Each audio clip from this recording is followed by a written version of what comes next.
mendiskusikan isu-isu yang jadi polemik di masyarakat, menghadirkan narasumber yang kompeten, melihat persoalan dari berbagai sudut pandang, melahirkan ide dan solusi, menambah wawasan Anda. Kami menyediakan 1 kursi kosong khusus untuk Wali Kota Tanjung Pinang, Rahma. Dan kehidupan yang layak, sandang, papan, pangan, kan gitu. Ya. Jadi harus ada proteksi, seperti itu. Oke.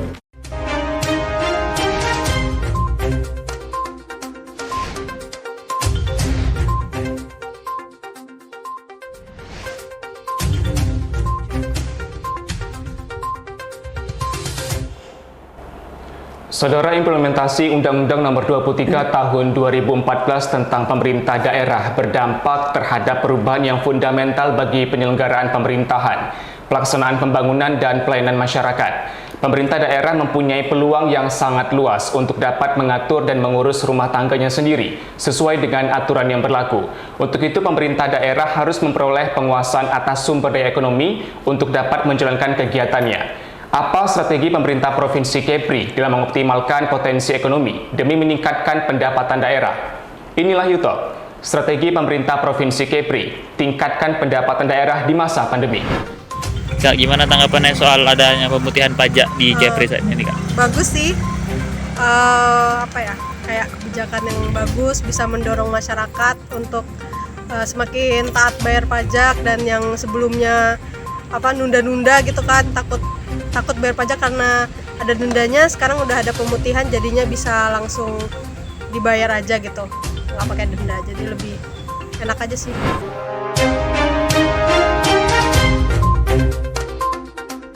Pemerintah daerah diberikan kewajiban untuk mengatur dan mengurus sendiri urusan pemerintahan serta kepentingan masyarakat setempat sesuai dengan peraturan perundang-undangan. Kewenangan untuk memaksimalkan sumber keuangan sendiri atau dikenal dengan pendapatan asli daerah merupakan indikator suatu daerah mampu melaksanakan otonomi daerah. Dua komponen PAD, pajak daerah dan retribusi daerah, memiliki peran penting membiayai pemerintahan serta pembangunan suatu daerah. Bagaimana strategi pemerintah Provinsi Kepri dalam meningkatkan pendapatan asli daerah?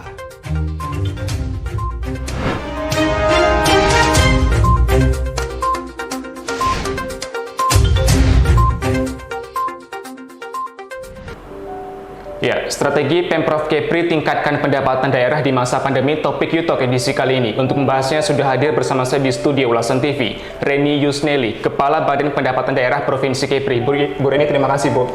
Terima kasih. Iya, selamat pagi. Apa kabar, Bu? Alhamdulillah sehat. Alhamdulillah sehat. Baik. Dan melalui sambungan Zoom kita sudah terhubung dengan Wahyu Wahyudin, Ketua Komisi 2 DPRD Kepri. Saya ingin ke Bu Reni terlebih dahulu, Kepala Bapenda Kepri. Banyak pertanyaan saya mengenai pendapatan asli daerah, khususnya pajak dan juga retribusi daerah. Tetapi saya mungkin awali dengan mengapa pajak diperlukan dalam kehidupan manusia pada umumnya dan kehidupan berbangsa pada khususnya, Bu Reni. Ya, terima kasih. Jadi memang untuk membangun daerah ini itu kita perlu uang, perlu dana.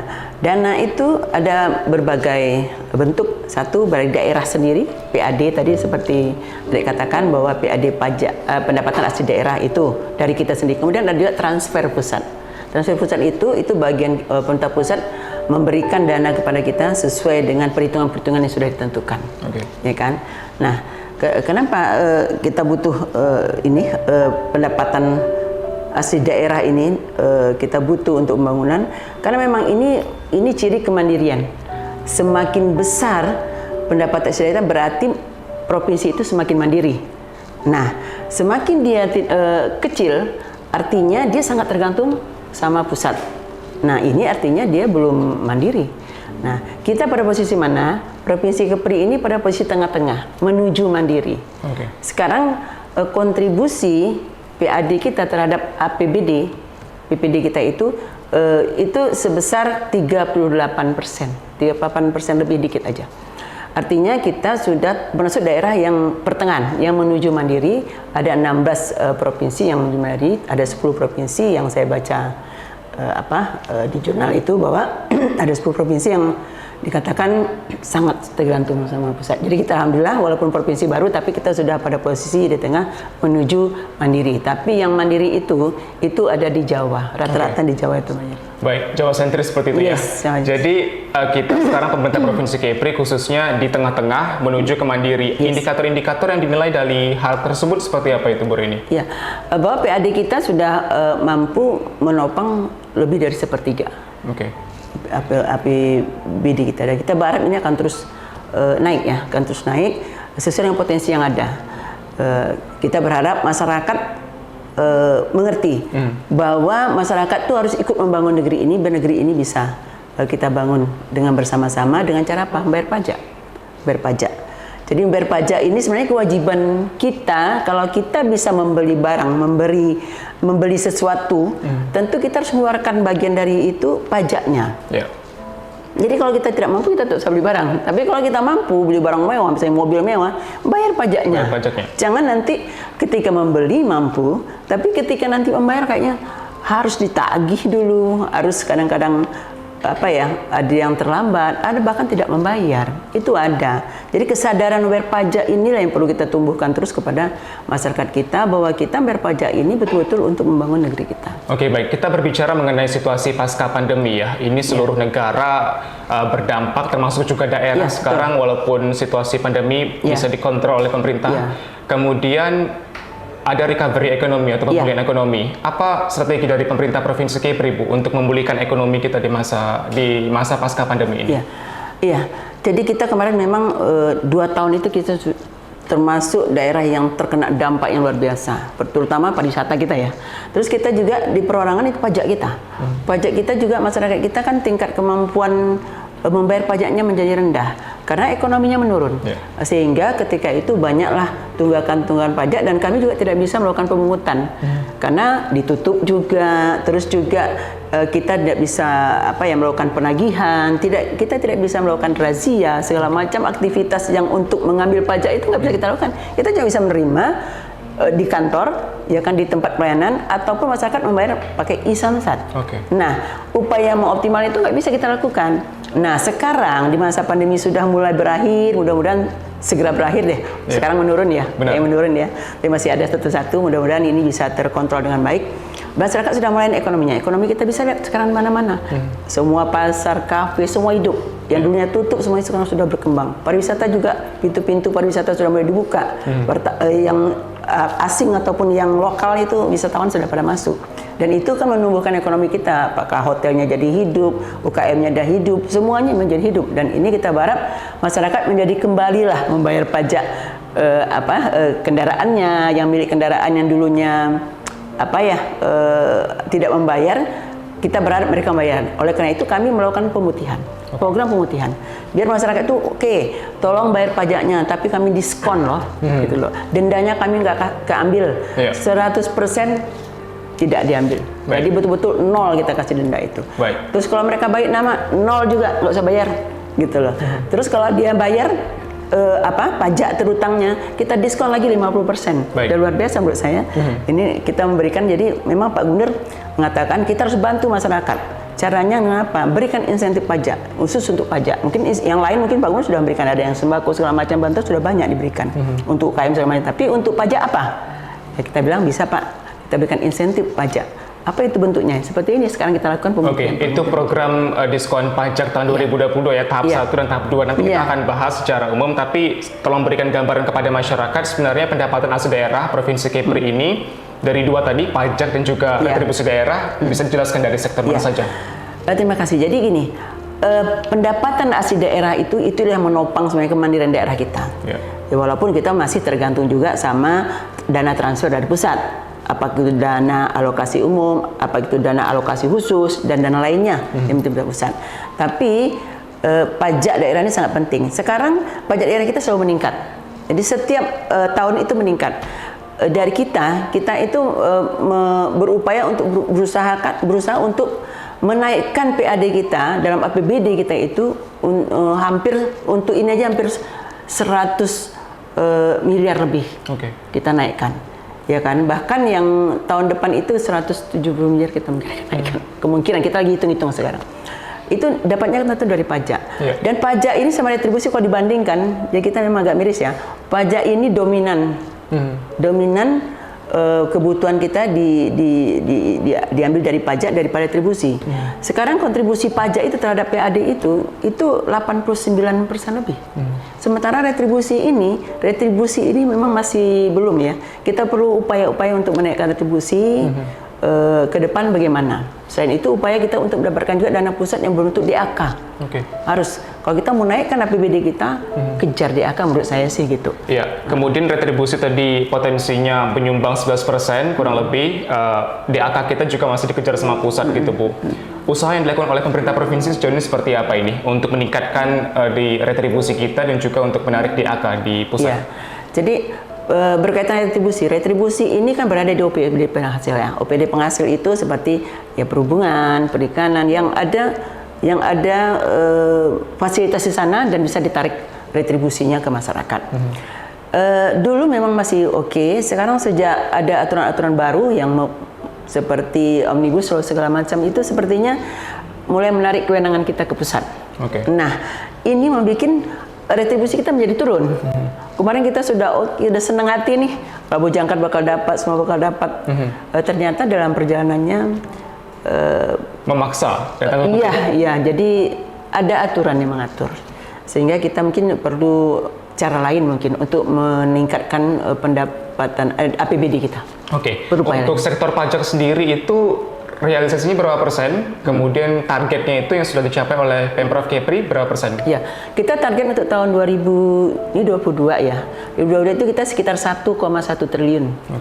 Nah, ya 1 triliun itu dari pajak retribusi. Pajak dan retribusi. Saya katakan pajak itu 89% ya. Bisa dihitung itu besarnya kita besar sekali. 1 triliun. Kemudian targetnya tadi 100, berapa tadi targetnya? Kita targetnya 1,1. 1,1 T. Sampai sekarang ini kita sudah memenuhi untuk pajak. Untuk pajak itu kita sudah 59%. 59%. Jadi itu masih akan insya Allah kita akan tercapai. Kalau untuk sampai Desember itu 1,1 tercapai, insya Allah. Bahkan mungkin ada peningkatan kalau pemutihan ini berjalan dengan lancar. Masyarakat semuanya ikut pemutihan ini, saya yakin itu akan melebihi target, over target. Baik, ada arahan khusus dari Gubernur Kepri Ansar Ahmad Bu terkait dengan meningkatkan PAD Provinsi Kepri ini khususnya? Ya, pertama jemput bola. Gubernur mengatakan kita sudah memberikan fasilitas kepada masyarakat bahwa mereka diberikan diskon. Kita juga dari pelayanan juga sekarang banyak melakukan inovasi, memudahkan masyarakat membayar pajak melalui e-Samsat, tidak perlu datang, cukup dengan handphone saja bisa. Ya kan, dengan jari-jari Anda sudah bisa bayar pajak gitu loh. Terus bisa juga misalnya nggak bisa datang jauh, telepon saja, kita punya hotline, silakan ditelepon ke Samsat, Samsat akan datang mengambil pajaknya. Tapi yang ya 5 rumah, misalnya 5 keluarga tidak bisa, ya kita menjemput untuk 5 orang ya oke lah, masih oke lah gitu. Jangan gitu satu ya. dong, kasihan petugas saya, tugas juga terbatas juga kan gitu. Jadi banyak aplikasi juga memudahkan sudah ada. Terus kita juga udah banyak inovasi pelayanan memudahkan. Terus samling-samling kita juga bergerak bentuk mobil-mobil itu, Samber dan Samling, Samsat keliling dan Samsat bergerak, kita kan terus jalan ini. Ya kan, jadi itu tinggal lihat jadwalnya saja. Jadwal di tempat Bapak Ibu-ibu kapan, jadwal di tempat lain kapan, itu diatur karena mobil kita juga cuma terbatas, cuma ada 2 kalau di Tanjung Pinang, ya kalau di Batam mending banyak. Baik. Untuk pajak kita ada 5 sektor ya Bu ya. Yang paling besar potensinya di mana itu? Yang paling besar itu dari PKB, pajak kendaraan bermotor, terus BBNKB, biaya baik nama kendaraan motor. Ini menarik, biaya baik nama kendaraan motor itu sekarang itu cukup luar biasa meningkatnya. Luar biasa. Karena ternyata ekonomi masyarakat kita sudah bagus nih, banyak yang beli mobil baru. Lebaran kemarin tuh cepet banget naiknya tuh. Ternyata masyarakat kita banyak beli mobil baru. Jadi artinya ekonomi kita sudah mulai oke lah naik. Mudah-mudahan nanti biasanya tahun baru Desember atau Natal tuh datang lagi tuh mobil-mobil baru biasanya. Saya berharap ekonomi kita tetap itu oke sehingga pandemi ini berakhir dan masyarakat juga ekonominya makin bagus lagi. Iya, terobosan yang diberikan oleh pemerintah Provinsi Kepri ya. Tadi ada program diskon pajak kendaraan di tahun 2022. Ini saya bacakan tahap pertama pada 1 Juli hingga 31 Agustus ya. Ya. Kabarnya 2022, yakni penghapusan sanksi administrasi 100%, Ya. keringanan pokok tunggakan PKB 50%, Ya. pembebasan biaya balik nama kedua 100%, kemudian tahap kedua nanti akan berada pada September dan juga November 2022. Ya. Apa yang coba disasar Bu oleh pemerintah Provinsi Kepri? Karena kita tadi melihat bahwa PKB tadi, pajak kendaraan bermotor merupakan yang paling besar Ya. persentasenya. Iya, paling besar dan nunggaknya juga paling besar. Oke. Nunggaknya paling besar. Jadi karena tingkat kepatuhan masyarakat kita ini baru 58% ya. Oke. Sekitar 58% yang patuh. Yang tidak patuh 42%. Oleh karena itulah kita membuat program ini juga ya. Selain membantu masyarakat juga mengupdate data kita juga, Ya. dan biar masyarakat itu patuh juga, sosialisasi juga. Jadi itu yang utama kita pengen. Kemudian ada 2 tahap kan bikin. Tahap pertama itu Juli sampai dengan Agustus dalam rangka kemarin Hari Bayangkara Juli kan, 1 Juli terus dengan Hari Kemerdekaan kita kan. Itu kita kasih bonus 50% loh. Itu. Tapi yang tahap kedua kami cuma ngasih 30%. Oke. Oleh karena itu kita mohon mudah-mudahan tahap pertama ini sudah dimanfaatkan lah, karena lebih hemat loh. Lebih hemat 50% berarti hemat 20%. Kalau kita belanja Lumayan. lumayan kan gitu, cukup besar gitu loh. Kalau Ya. misalnya kena pajaknya 5 juta cuma separohnya gitu loh. Baik. Oke, kemudian tadi Anda mengatakan bahwa tingkat kepatuhan pajak di Provinsi Kepri sendiri 58%. Ya, dan- Bagaimana kemudian pemerintah Provinsi Kepri untuk meningkatkan tingkat kesadaran masyarakat untuk membayar pajak ini? Barangkali di sektor pendidikan kita ada sosialisasi kepada Ya. masyarakat. Jadi sekarang kita gencar melakukan sosialisasi. Sekarang sudah boleh berkumpul kan? Kalau kemarin kan kita tidak boleh berkumpul waktu pandemi. Sekarang sudah boleh. Kita kalau di Batam itu, Batam penghasil 80%, hampir 80% pajak kita loh di Batam posisinya. Itu di Batam itu setiap hari dari kecamatan kita melakukan sosialisasi. Oke. Berkaitan dengan pajak, berkaitan juga dengan pemutihan ini. Oke. Kita melakukan itu. Terus juga di medsos segala macam itu satu. Terus yang kedua, kita juga melakukan razia-razia penertiban. Razia penertiban ini kita lakukan itu setiap Samsat ini kita sudah kasih schedule ke teman-teman Samsat melakukan razia bersama-sama dengan kepolisian. Tentunya kan karena kita tidak bisa menahan mobil atau kendaraan kan itu kewenangan polisi, tapi kita memeriksa ketertiban surat menyuratnya berkaitan dengan pajak, STNK dan segala macamnya. Oke. Kemudian melakukan penagihan. Penagihan itu petugas petagih kita itu banyak menagih menyasar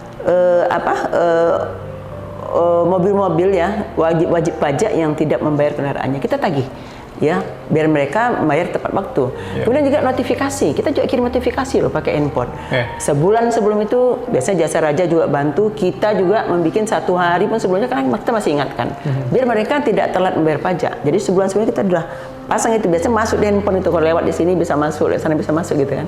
Kita pakai notifikasi juga. Jadi sudah banyak cara kita lakukan. Saya berharap masyarakat itu sadar, sangat menyadari bahwa setiap kita beli kendaraan itu kita harus bayar pajak itu. Siapapun kita, mau pejabat, mau siapapun bayar pajak. Oke, Bu, Anda menilai 58% ini tingkat kepatuhan untuk membayar pajak. Analisis dari Anda ini, kenapa 58% ini kerap ada? Apakah mungkin birokrasi yang ada di kantor Samsat itu terlalu ribet, kemudian stigma orang malas untuk mengurus pajak, atau kemudian barangkali aplikasi yang sering error barangkali di Samsat sendiri, atau seperti apa? Jadi tidak. Jadi memang gini ya, bayar pajak kendaraan ini tidak ada sanksi, sanksinya cuma denda. Coba kita tidak bayar listrik, lambat bayar listrik 1 hari, mati kan enggak? Iya. Nah, mati. Lambat bayar air, mati kan enggak? Mati. Nah, orang kan bayar air sama listrik dulu. Tapi kalau ini kita nggak bisa ambil kuncinya tengah jalan. Nah ya, mereka jalan dia terus, kalau razia mereka lari. Kalau dia lari, tapi kalau ketangkep baru bayar pajaknya. Jadi memang itu bukti bahwa kita belum menyadari sepenuhnya bahwa kita itu setiap membeli barang mewah kita harus membayar pajaknya, itu belum sadari. Karena memang tidak ada sanksi yang seperti kita lakukan di listrik atau di air gitu loh. Kalau sempat seperti itu tengah jalan ada polisi atau kita ambil kuncinya, kita taruh di mana tuh kendaraan? Benar. Ya kan? Terus Memang tidak mungkin kita lakukan seperti itu. Jadi sanksinya cuma denda. Oke. Nah, oleh karena itu kita lakukan pemungutan denda ini upaya juga sudah membantu juga. Kita juga update data juga sekalian gitu. Oke, baik. Bu Reni, ini saya baca dari sebuah artikel ya di jurnal. Pembayar pajak merasa pesimis dalam melaksanakan kewajibannya, sehingga berupaya untuk menghindari kewajiban tersebut manakala menyaksikan merosotnya kesejahteraan masyarakat, kemudian juga tingginya angka pengangguran, meningkatnya kriminalitas, dan berbagai patologi sosial lainnya gitu. Itu merupakan stigma dari masyarakat. Kenapa barangkali masyarakat itu tidak patuh untuk bayar pajak? Tanggapan Anda seperti apa ini? Masalah-masalah patologi sosial ini? Iya, saya merasa itu tidak ada keterkaitannya. Kalau kita pakai kendaraan, kita pakai jalan. Jalan itu pemerintah yang siapkan. Bayar dong pajaknya. Tidak ada urusan dengan kemiskinan. Itu lain hal. Lain hal menurut saya, ya kan?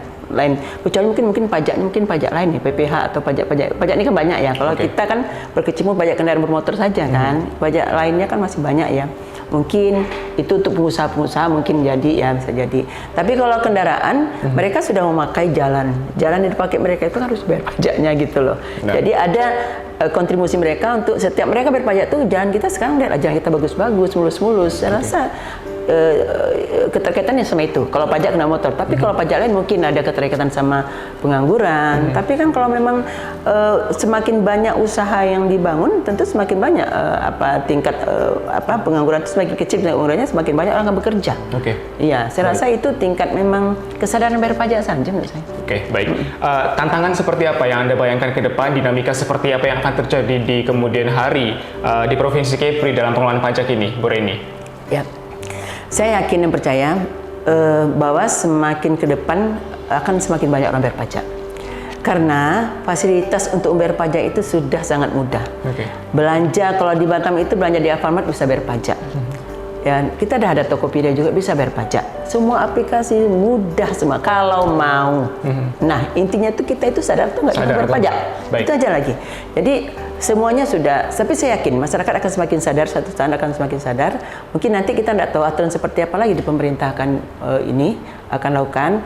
Ada undang-undang apa lagi yang bisa membuat masyarakat itu semakin yakin bahwa pajak inilah untuk membangun provinsi yang kita cintai ini. Baik, Bu Reni, terakhir dari saya, komitmen dari pemerintah Provinsi Kepri ke depan dalam pengelolaan pajak kita untuk meningkatkan, tadi ada beberapa koreksi mengenai retribusi kita yang harus ditingkatkan, kemudian juga DAK kita di pusat untuk direbut, apa kemudian?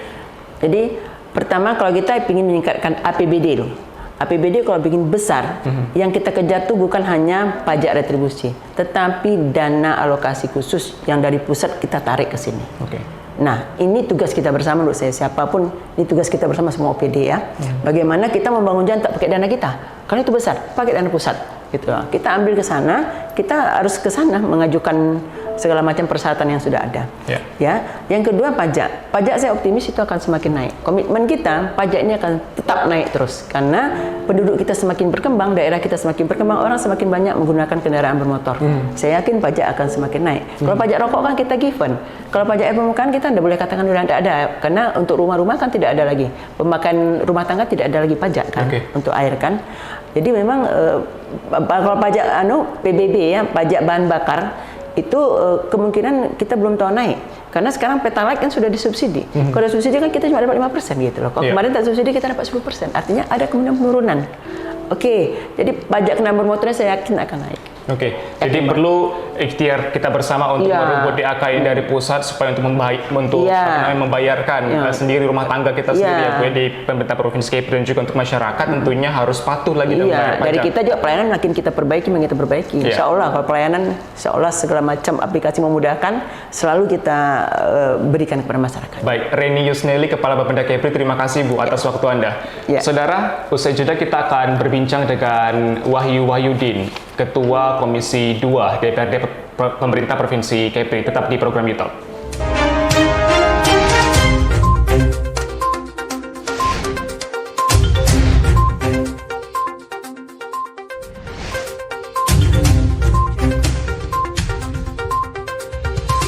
YouTube. mendiskusikan isu-isu yang jadi polemik di masyarakat, menghadirkan narasumber yang kompeten, melihat persoalan dari berbagai sudut pandang, melahirkan ide dan solusi, menambah wawasan Anda. Kami menyediakan satu kursi kosong khusus untuk Wali Kota Tanjung Pinang, Rahma. Dan kehidupan yang layak, sandang, papan, pangan, kan gitu. Jadi harus ada proteksi, kira-kira seperti itu.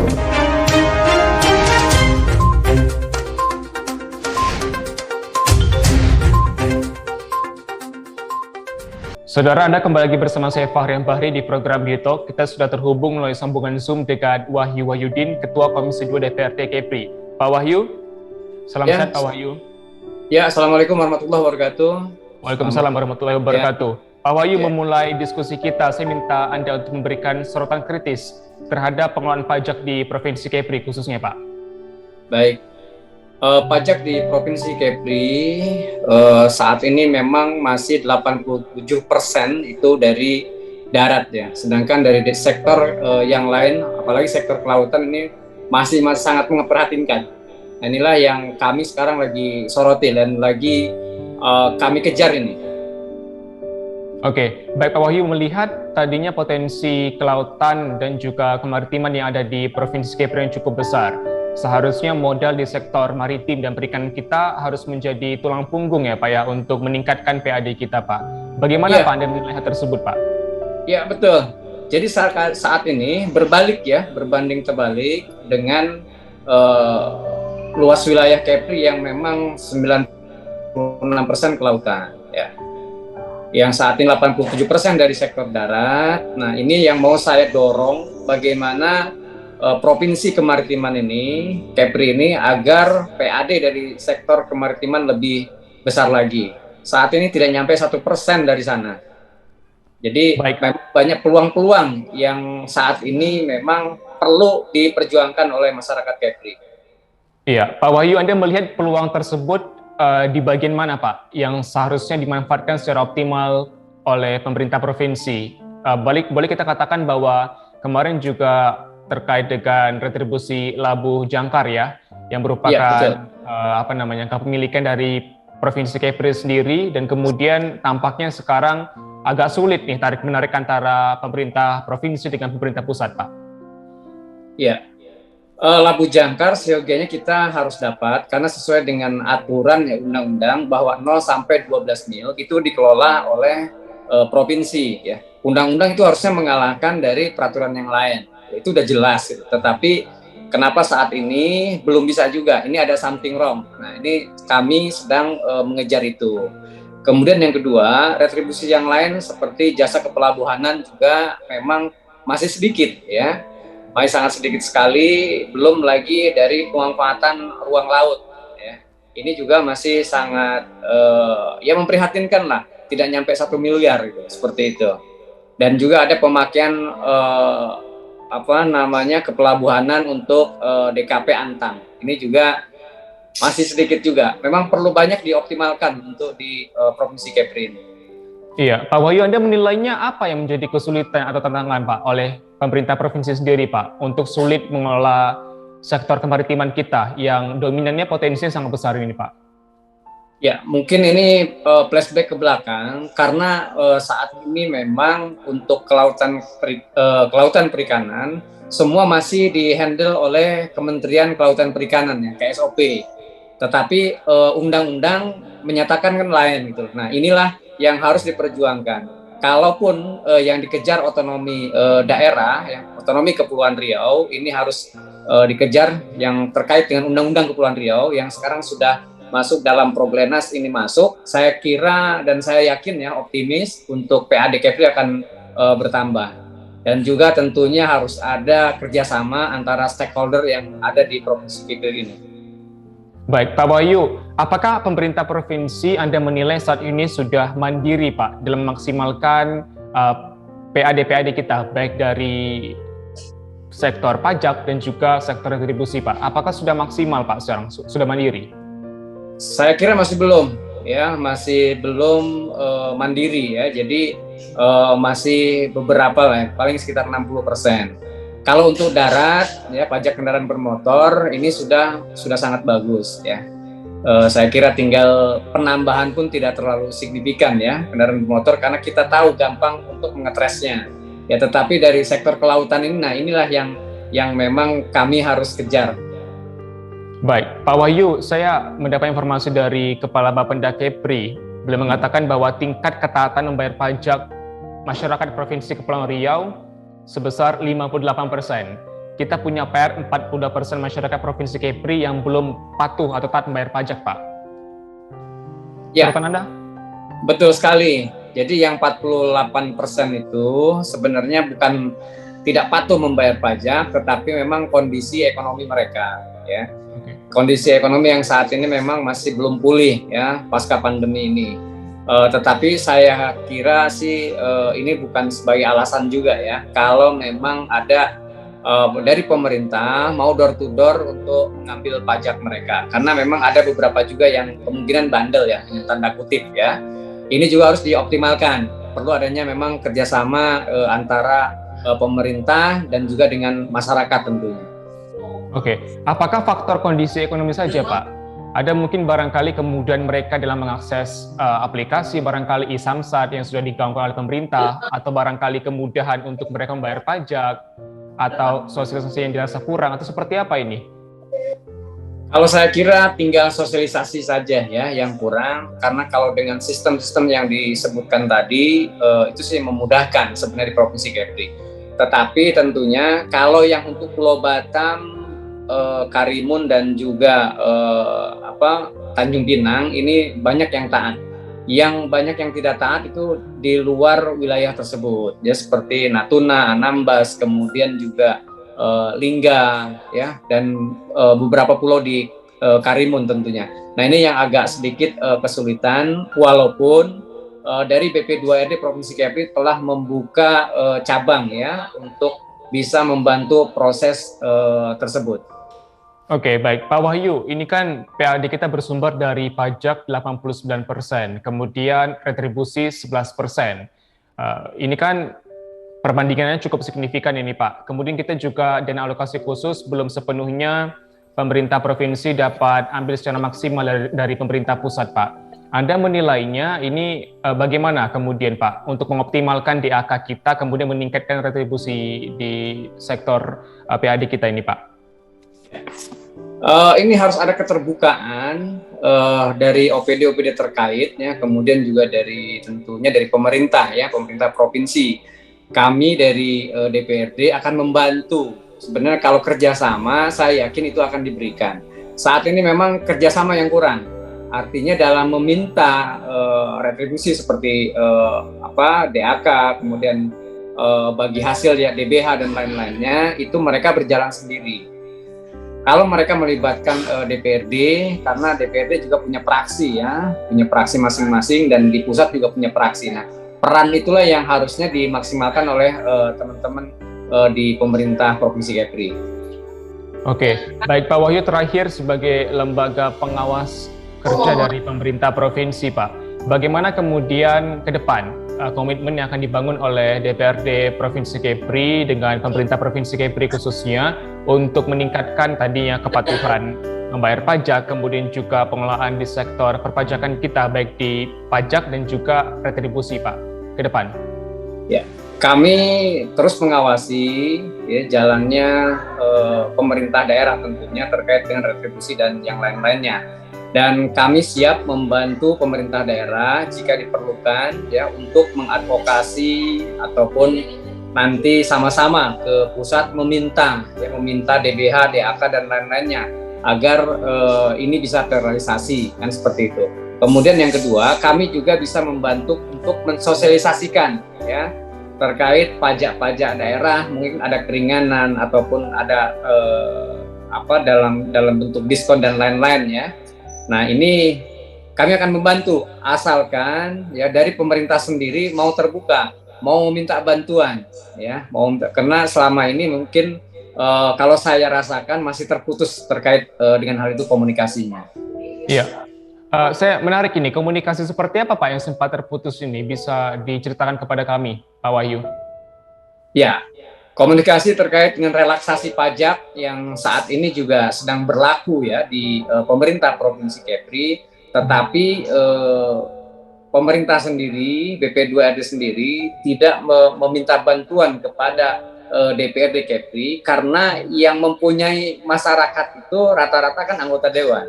Kalau anggota dewan dilibatkan dalam sosialisasi tersebut, saya yakin ini bisa optimal ya. Seperti itu, Mas.